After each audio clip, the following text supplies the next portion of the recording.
Hey y'all, what's up? Welcome back to The Unapologetic Truth with yours truly, Tanisha Brown.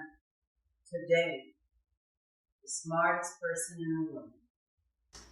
I feel like if I asked 10 people right now if they wanted to be or if they were the smartest person in the room, they'd have mixed emotions about possibly answering that question, or they may be a little off on their synopsis of that question, right?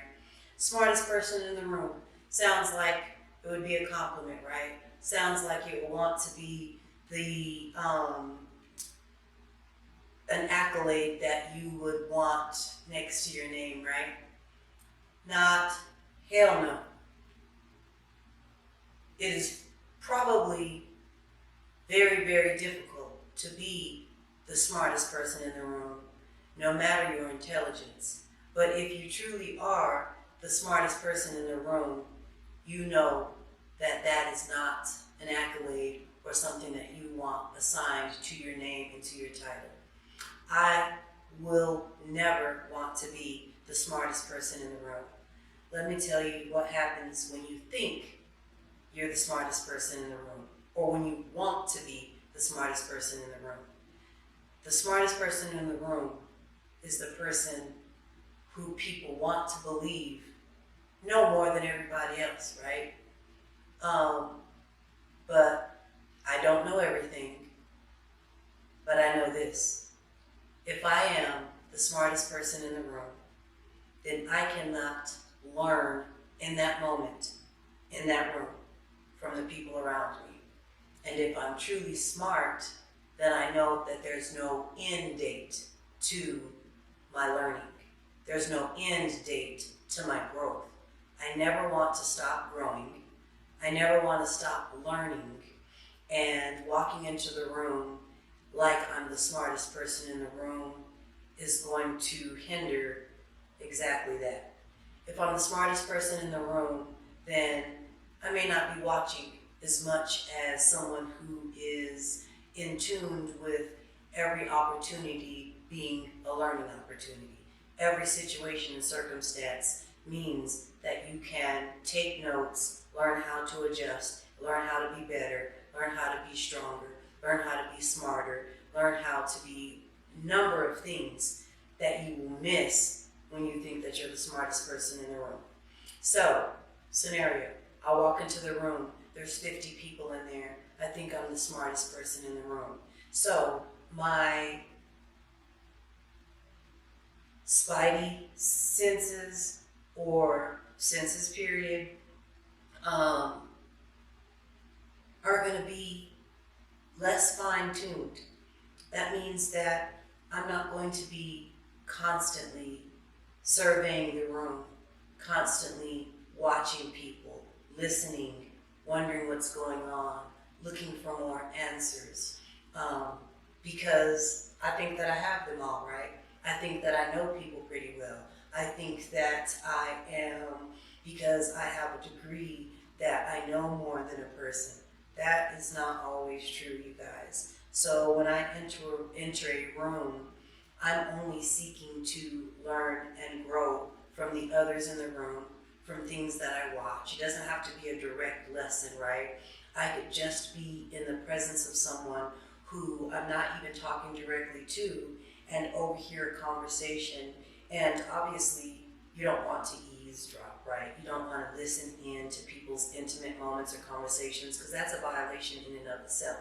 However, if something happens in that room, I'm always trying to make sure that I'm on top of it, that I can see the different views, the different perspectives, so that I can later on adjust my thinking, adjust my reaction time, adjust my responses, adjust my level of empathy or sympathy, and sometimes even apathy. However, if I'm cut off to those things because I don't believe that there's someone in the room that I can learn from, or that a situation cannot occur that I can pick up on and learn from as well, then I can't possibly be the smartest person in the room. example, now, some people would see me, Tanisha Brown, as a liability. Some people see me as a threat. Some people are intimidated by me. Some people just love to have me in their space. And some people just really know who I am, so I could never be a threat, right? However, working in corporate America, in Texas and in other areas, this is what I learned, that I am an African American female who I consider myself somewhat wise, but certainly not the smartest person in the room, right? But having those two things as part of me that I can't change. I can't change being a woman, nor do I want to. I can't change being African American, nor do I want to. But it does cause, and it has caused challenges for me, especially in corporate America. I have to walk into a room and quickly find my space and place, right? First off, I never walk into a room and not hold my head up high and not take my seat. I walk into every room as if there's a seat at the table for me. And that just means with a certain level of professional confidence that people are aware that I am wise, that I am accountable, that I can be professional, but not to the point where it's attached to any arrogance or ego, right? So I have been in several boardrooms and full of esteemed people, right? Professionally and otherwise. I have been in a room where someone thought that I was literally the transcriptionist or receptionist merely by no other indicator but by the color of my skin and my gender. And then when I sit down at the table and they realize that I'm not that, then I'm a threat to some because they can't quite understand how I earned that seat, right? Some people, just because of the color of my skin, will believe that I'll never, ever, ever belong at the table. But this is how I made sure that I did belong at the table, right? I walk in, I realize I'm not the smartest person in the room, nor do I want to be. I listen to the conversations in the business dealings that are going on in the room for whatever reason. If I hear something that I am unsure of, if I hear a word that I do not know the definition of, I am writing that word down. When I leave there, I am going to study that word, look up that word, and understand how to use it within and out of context correctly, so that the very next time I'm in that room, not so I can, sometimes so that I can capture a word and introduce it into my vocabulary, but so that next time when someone is speaking about something, I'm armed with knowledge. I am now taking myself up just one level by empowering myself with information that someone else had in the room, right?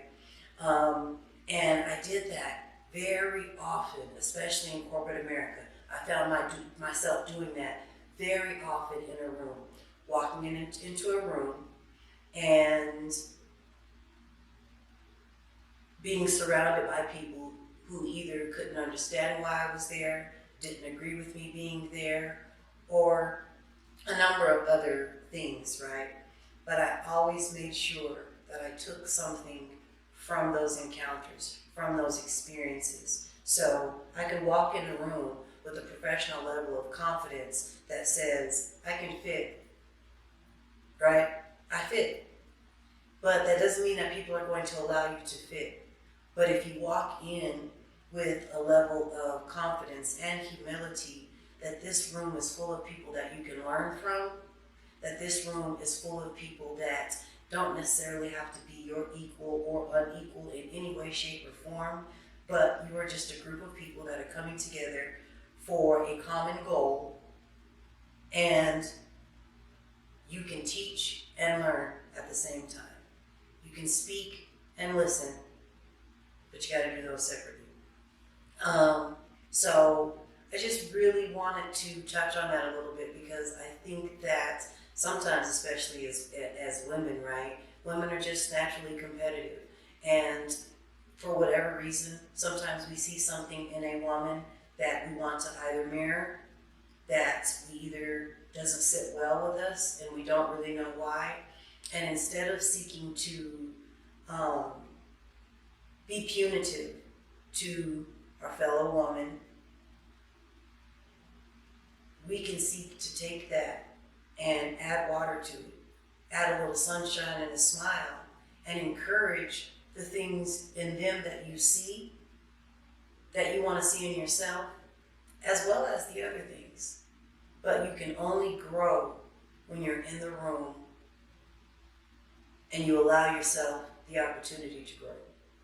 When I walk into a room, I always understand that there's going to be sunshine in that room, there's going to be clouds in that room, there's going to be rain in that room, but all together, collectively, I can gather from everyone in that room information, resources that will help me grow and help me be better, that will help me bloom amidst the concrete, that will help me bloom amidst all of the other distractions, right? Don't allow trying to be the smartest person in the room to become your distraction, okay? You have enough already contributing factors that keep you down. Let's not create our own obstacles by walking into a room always wanting to capture the title for being the smartest person in the room. Because if you truly are wise in any way, shape, or form, you will know that that's not the position you want. You always want to be in a position to learn. You always want to be in a position to grow. You always want to be in a position to be a better version of yourself. And the only way to be the change that you want to see in the world is to be able to adapt, to be able to change yourself, to be able to accept responsibility and accountability for what you take on when you walk into a room, as well as, and if not more of, what you put out in a room. You cannot walk in a room into a positive space with negative energy, because you're going to stand out and not in a good way. So just a little fuel for the soul, food for the soul. And as always, guys, like, comment, and subscribe, but just don't kill our vibe. Thank you.